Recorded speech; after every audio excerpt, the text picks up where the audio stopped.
सुना आपने? आज से 12 दिन पहले, हालांकि खबर पुरानी सुना रही हूँ पर उसमें कुछ बातें सामने आ गई तो सोचा कि आज आपको सुना देती हूँ। थोड़े दिनों पहले हनुमान बेनीवाल को राष्ट्रीय अध्यक्ष बना दिया गया आरएलपी का। हालांकि वो तो खुद भी बनते ही बनते, ये बात तो सबको ही पता थी। राष्ट्रीय अध्यक्ष तो घोषित हो गया पर अभी तक प्रदेशाध्यक्ष आरएलपी का घोषित नहीं हो पा रहा है और अनेकों नाम सामने आ रहे हैं, किसको बनाएंगे, क्या करेंगे। तो सर जी को इतना समय क्यों लग रहा है? अभी वो बोल रहे थे कि 29 तारीख को कैसा बड़ा हुजूम आपको नज़र आएगा, बीकानेर की बात भी वो कर रहे थे।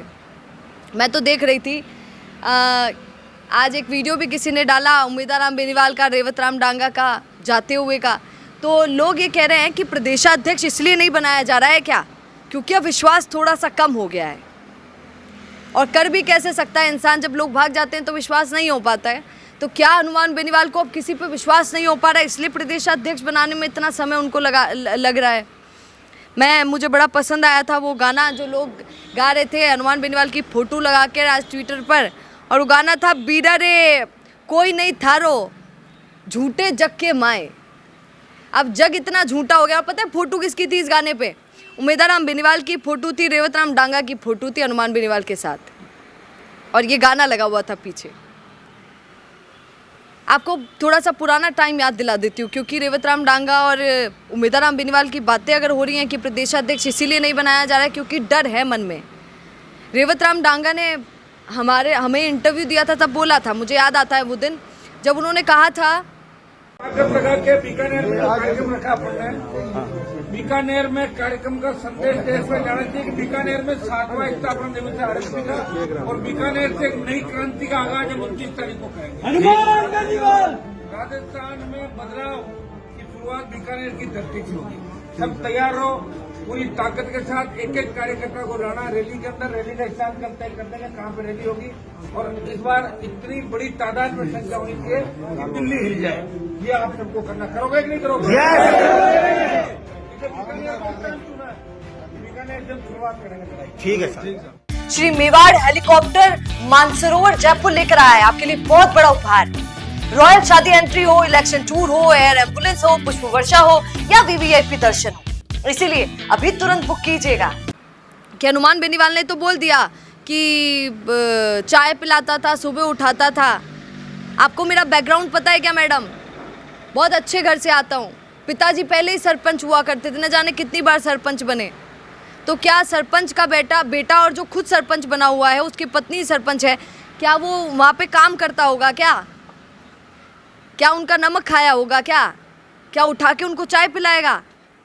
मतलब वो तो ऐसे ही पिला दिया करते थे, और हनुमान बेनीवाल बोलते थे कि वो काम किया करता था। तो दोनों के अलग अलग मायने थे, दोनों की ही बातों के।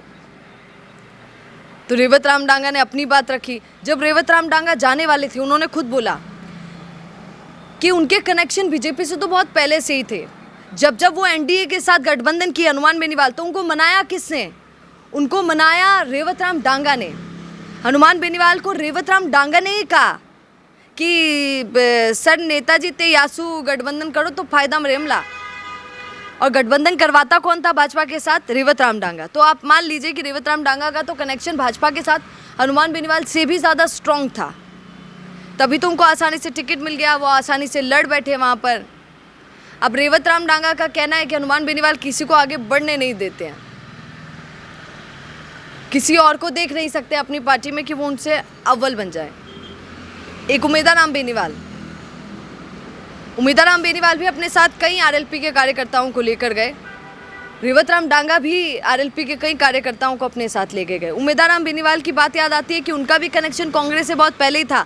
आपने सुना वो गोविंद सिंह डोटासरा ने बोला भी था कि अरे मैं तो सोच रहा था, सब बोल रहे थे उम्मीदवार बेनीवाल जी को लो, उम्मीदवार बेनीवाल जी को लो। तो मिलने जब गया तो पहली बार उनको देखा तो पता चला कि अरे ये तो बहुत सीधे हैं, तो सीधों की ही तो कांग्रेस को ज़रूरत है। ये गोविंद सिंह डोटासरा के ही उन्होंने बोला था कि सीधे थे, ये तो बहुत सही आदमी है। तो फिर हमने सोचा कि ले लेना चाहिए इनको, तो उन्होंने ले लिया और उनको टिकट दे दिया। उम्मीदवार बेनीवाल भी जब आरएलपी से गए तो अपने साथ वो भी बहुत सारे कार्यकर्ता लेकर गए जो उम्मीदवार बेनीवाल को खासा पसंद करते थे। आप जानते हैं कि उम्मीदवार बेनीवाल बहुत सीधे कहे जाते हैं, वो इतना बोलना जानते नहीं हैं। उनके तो बोलने के कई वीडियोस वायरल हो जाते हैं कि देखिए यही चमा का सांसद साहब ने बोलबो को नहीं आवे।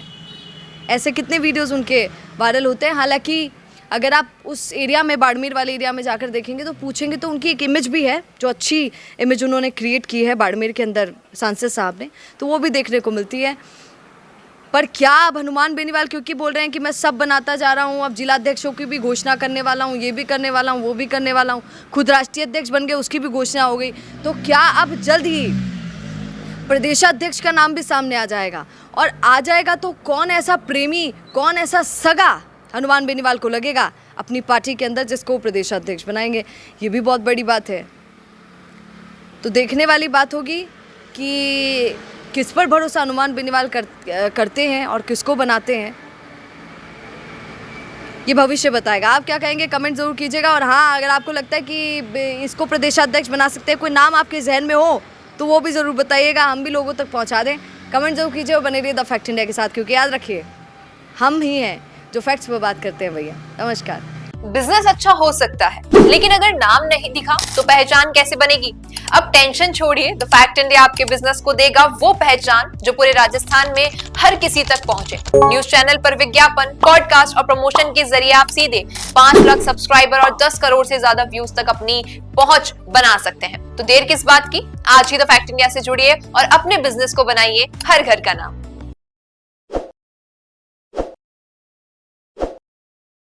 ताज़ा खबरों के लिए विजिट करें द फैक्ट इंडिया की वेबसाइट और डाउनलोड करें द फैक्ट इंडिया ऐप।